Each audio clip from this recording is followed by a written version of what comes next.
नमस्कार मित्रांनो, सुरक्षा परिषदेचे 6वे स्थायी सदस्यपद भारताला मिळेल का?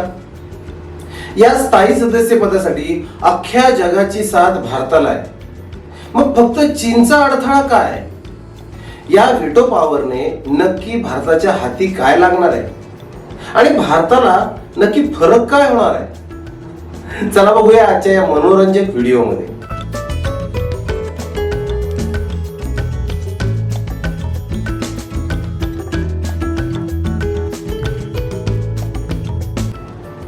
नमस्कार मित्रांनो, माहिती रंजन चॅनलवर आपलं मनापासून स्वागत. मित्रांनो, आपले सगळे व्हिडिओ पूर्ण पहा, तसेच आपल्या प्रत्येक व्हिडिओला लाईक आणि जास्तीत जास्त शेअर करा. आणि हो मित्रांनो, न विसरता आपल्या माहिती रंजन या चॅनलला आठवणीने सबस्क्राईब करा.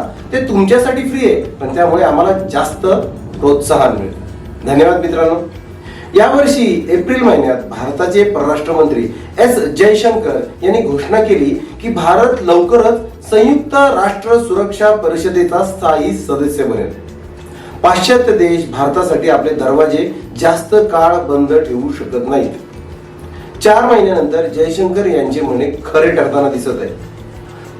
पंतप्रधान मोदींनी युनायटेड नेशन्स सिक्युरिटी काउन्सिलचे स्थायी सदस्य वाढवण्याचा प्रस्ताव ठेवलाय.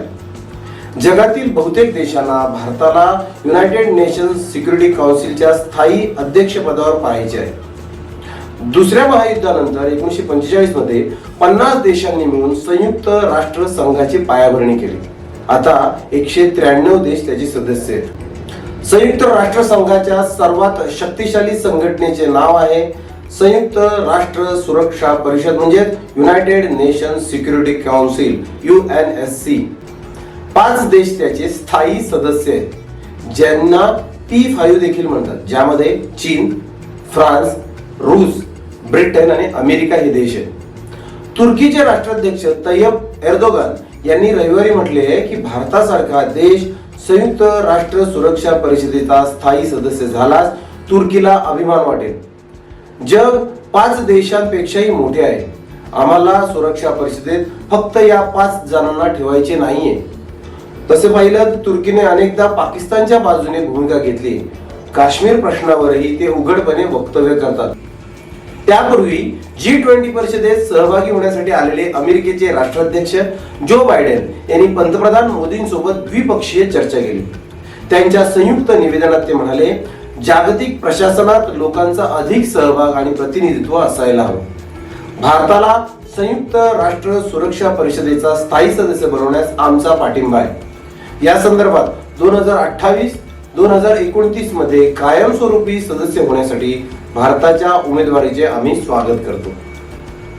G20 मध्ये सहभागी होण्यासाठी आलेले युनायटेड नेशनचे प्रमुख अँटोनियो गुटेरेस यांनी देखील सांगितले की युनायटेड नेशन सुरक्षा परिषदेच्या सदस्यत्वाचा निर्णय त्यांच्या हातात नाहीये, पण युनायटेड नेशनच्या सिक्युरिटी काउन्सिल मध्ये सुधारणा व्हावी आणि भारताचाही त्यात समावेश व्हावा अशी त्यांची इच्छा आहे. पण तुमच्या माहितीसाठी सांगतो, आपल्यासाठी सर्वात मोठा अडथळा चीन आहे. युनायटेड सिक्युरिटी काउन्सिल मध्ये 5 स्थायी सदस्य आहेत: अमेरिका, ब्रिटन, फ्रान्स, रशिया आणि चीन. यापैकी 4 देश भारताला पाठिंबा देण्यास तयार आहेत, पण चीनला भारताला संयुक्त राष्ट्राच्या सर्वात शक्तिशाली संस्थेत प्रवेश मिळावा असे वाटत नाही. संयुक्त राष्ट्र सुरक्षा परिषदेत कोणताही ठराव मंजूर करण्यासाठी सर्व 5 स्थायी देशांचा पाठिंबा आवश्यक असतो. फ्रान्स, अमेरिका, रशिया आणि ब्रिटनने आपली संमती दर्शवली असली तरी चीन वेगवेगळ्या सबबी सांगून भारताच्या स्थायी सदस्याला विरोध करतोय. गंमत म्हणजे भारतानेच चीनला युनायटेड नेशन सिक्युरिटी काउन्सिलचा स्थायी सदस्य होण्यास समर्थन केले होते.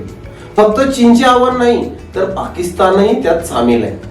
1990च्या दशकात युनायटेड नेशन सिक्युरिटी काउन्सिलच्या विस्ताराच्या विरोधात एक गट तयार झाला, युनायटेड फॉर कॉन्सेन्सस, ज्याला कॉफी क्लब असे म्हणतात. या गटात जवळपास 40 देश आहेत, ज्यांना शेजारील देशांनी त्यांच्या स्वार्थासाठी सुरक्षा परिषदेत सामील व्हावे असे वाटत नाही.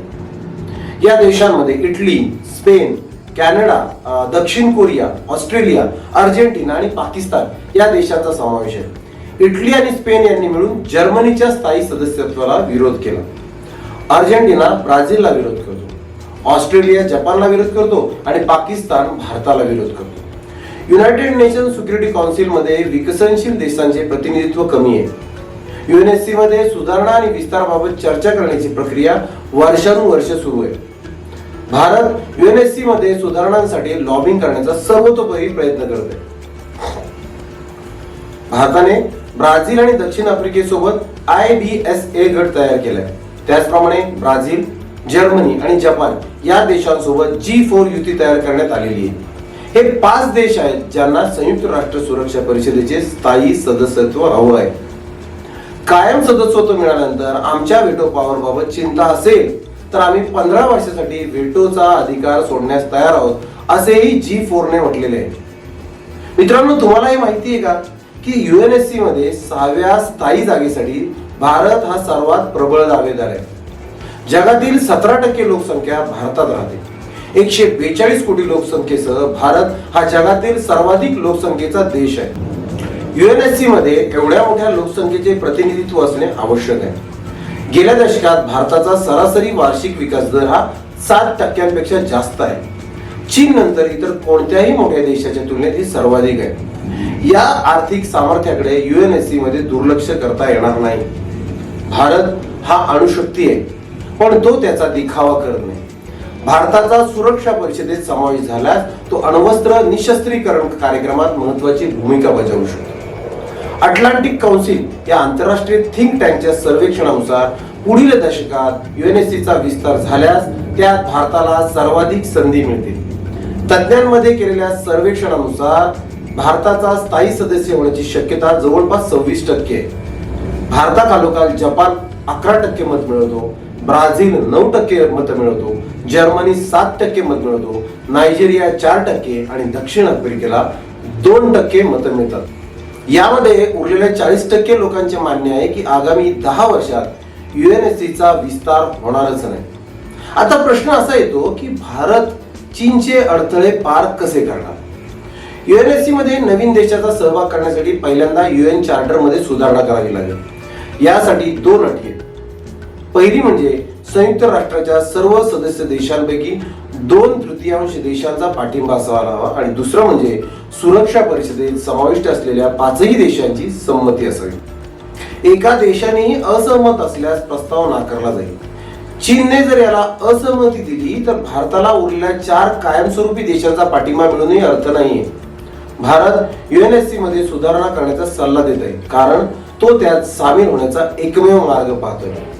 चीनने युएनएससी मधील सुधारणांना पाठिंबा दिलाय.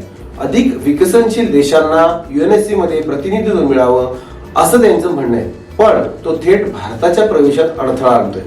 हे सोडवण्याचा एकमेव मार्ग मुत्सद्दीपणा आहे. युनायटेड नेशन मध्ये भारताच्या स्थायी प्रतिनिधी रुचिरा कंबोज यांच्या मते जेव्हा जगातील सर्वात मोठ्या लोकशाहीला जागतिक निर्णय घेण्यापासून दूर ठेवले जाते ना, तेव्हा युएनएससी मध्ये सुधारणांची मागणी करणे हा भारताचा अधिकार आहे. उर्वरित सदस्यांच्या सामूहिक इच्छेकडे दुर्लक्ष करण्याचा अधिकार 5 पैकी प्रत्येक देशाला आहे. प्रभावी बहुपक्षीयता लागू करता येईल का, हा मुख्य प्रश्न आहे. तुम्हाला हा प्रश्न पडला असेल की भारत जर युएनएससीचा स्थायी सदस्य झालाच तर त्याला काय मिळेल? हे समजून घेण्यासाठी आपल्याला 7 दशकं मागे जावं लागेल. 1945 मध्ये दुसरं महायुद्ध संपणार होतं. युद्धात 7 कोटीहून अधिक लोक मरण पावले होते. आर्थिक व्यवस्था कोलमडली होती. भूक, महागाई आणि गरिबी शिगेला पोहोचली होती. जगाला शांतता हवी होती.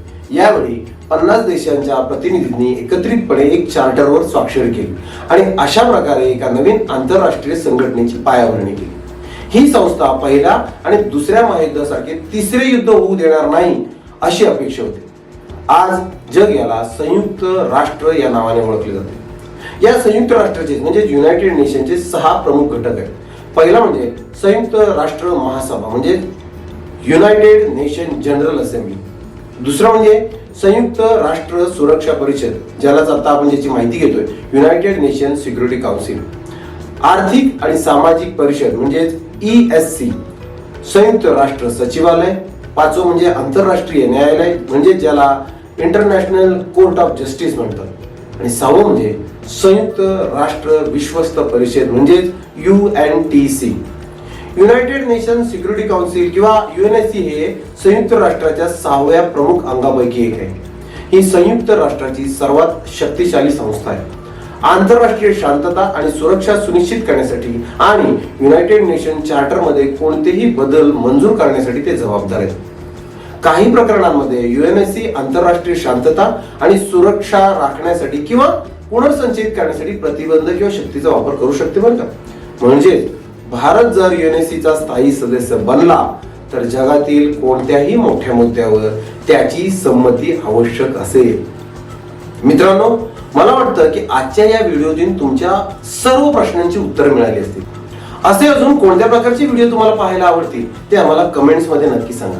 आणि हो, आपल्या सर्व व्हिडिओना लाईक आणि शेअर करा. तसेच आपले सर्व व्हिडिओ पूर्ण पहा आणि न विसरता आपल्या माहिती रंजन चॅनलला आठवणीने सबस्क्राईब करा आणि त्याच्या शेजारी जे बेल आयकॉन आहे ना ते आठवणीने दाबा. म्हणजे वेळोवेळी नवीन येणाऱ्या व्हिडिओचे तुम्हाला नोटिफिकेशन मिळत राहील. अशाच प्रकारची माहिती कायम घेत राहा, कायम हसत राहा. धन्यवाद. जय हिंद, जय महाराष्ट्र.